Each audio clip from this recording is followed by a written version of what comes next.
కార్మిక చట్టాలను రద్దు చేసి కార్మికులను అణచివేసేందుకు నరేంద్ర మోడీ ప్రభుత్వం 4 లేబర్ కోడ్లను తీసుకొచ్చిందని, వాటిని తక్షణం రద్దు చేయాలని డిమాండ్ చేశారు.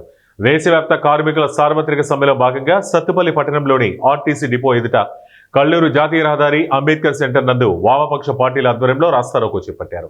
దీంతో వాహనాలు నిలిచిపోయాయి. కార్యక్రమంలో భాగంగా నాయకులు మాట్లాడుతూ బ్రిటిష్ కాలం నుంచి ఉన్నటువంటి 44 కార్మిక చట్టాలను తొంగలకు తొక్కి కార్మికుల మెడపై కత్తి పెట్టేందుకు 4 లేబర్ కోడ్లను తీసుకొచ్చారని, అదేవిధంగా రైతు వ్యతిరేక చట్టాలను నరేంద్ర మోడీ ప్రభుత్వం ప్రవేశపెట్టిందని ఆగ్రహం వ్యక్తం చేశారు.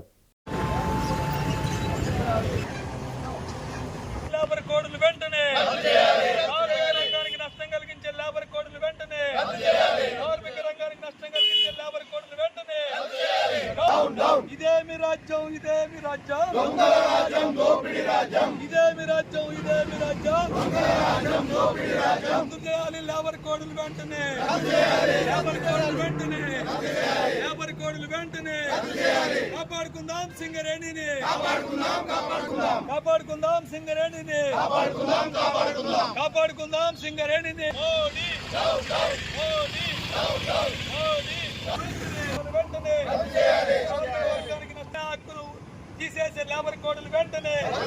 దేశవ్యాప్తంగా అన్ని కార్మిక సంఘాలు దేశ సమ్మె చేయడం జరుగుతుంది.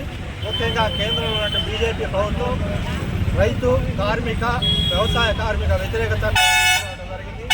4 లేబర్ కోడ్లు ఉపసంహరించుకోవాలని, అదేవిధంగా జీవో నెంబర్ 282 ఉపసంహరించుకోవాలని, 10 గంటల విధానం 10 గంటల పని విధానాన్ని కూడా ఉపసంహరించుకొని కార్మికులకు న్యాయం చేయాలని చెప్పేసి, అట్లే కాంట్రాక్ట్ అవుట్సోర్సింగ్ విధానాన్ని రద్దు చేసి ప్రభుత్వ రంగ సంస్థల్లో ఉన్నటువంటి ఖాళీలన్నీ కూడా భర్తీ చేయాలని, అంగన్వాడీ ఆశా మధ్యాహ్న భోజన కార్మికులందరినీ కూడా రెగ్యులర్ చేయాలని చెప్పేసి ఈరోజు దేశవ్యాప్తంగా సమ్మె చేయడం జరుగుతుంది.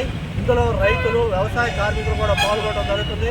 ఉపాధి హామీ చట్టాన్ని నిర్వీర్యం చేయడం జరిగింది. దీన్ని కూడా ఉపాధి హామీ సమ్మె కొనసాగించాలని, అదేవిధంగా పట్టణ ప్రాంతాల్లో కూడా ఉపాధి హామీ కొనసాగించాలని, కనీస వేతనం 26,000 ఇవ్వాలని చెప్పేసి దేశవ్యాప్తంగా జరుగుతున్న సమ్మెలో భాగంగా ఈరోజు కల్లూరులో కూడా సిఐటి ఆధ్వర్యంలో అన్ని ప్రజా సంఘ, రైతు సంఘం, వ్యవసాయ కార్మిక సంఘం ఆధ్వర్యంలో ఈరోజు దేశవ్యాప్తంగా సమ్మెలో సమ్మె చేస్తున్నాం. 9వ తారీఖున జేఏసీ కమిటీ తరపు నుంచి ఈ యొక్క స్ట్రైక్ని జేఏసీ తరపు నుంచి, అదే కాంగ్రెస్ తరపు నుంచి మేము చేయడం జరుగుతుంది. కార్మికులు అందరూ కూడా స్వచ్ఛందంగా డ్యూటీలకు వెళ్లకుండా అందరూ కూడా సమ్మెలో పాల్గొనడం జరిగింది. అదేవిధంగా కేంద్ర ప్రభుత్వం 29 చట్టాలని 29ని 4 కింద చేసి, ఆ 4 కార్మికుల్ని అణచివేతకు గురయ్యే చట్టాలను తీసుకొచ్చి ఈ రోజున కేంద్ర ప్రభుత్వం కార్మికుల్ని అణచివేతకు గురి చేస్తున్నారు. అందువల్ల కార్మికులు బగ్గుమంటూ ఈ రోజున రోడ్డు మీదకి ఎక్కి స్ట్రైక్కి ముందు వచ్చి రావడం జరిగింది. కేంద్ర ప్రభుత్వం దిగి వచ్చి ఆ రోజున ఏ రోజైతే మన వ్యవసాయ రైతులందరూ కూడా ఎట్లా అయితే చేశారో అదే పరిస్థితి ఈ కార్మికులు కూడా అదే ఉద్దేశంతో రోడ్డుకి ఎక్కడం జరిగింది. మేము కూడా తలుచుకుంటే కేంద్ర ప్రభుత్వం మెడలు వంచి కార్మికులందరూ ఏకమయ్యి ప్రభుత్వాన్ని మెడలు వంచడం జరుగుతుంది. కనుక ఈ 4 చట్టాలు, ఈ నల్ల చట్టాలని రద్దు చేసి పాత పద్ధతిలోనే ఆ 29 చట్టాలని తీసుకురావాలని చెప్పి కేంద్ర ప్రభుత్వాన్ని హెచ్చరించడం జరుగుతుంది. ఈ జేఏసీ తరపు నుంచి సింగరేణి వ్యాప్తంగా, అలాగే అన్ని ప్రభుత్వ రంగ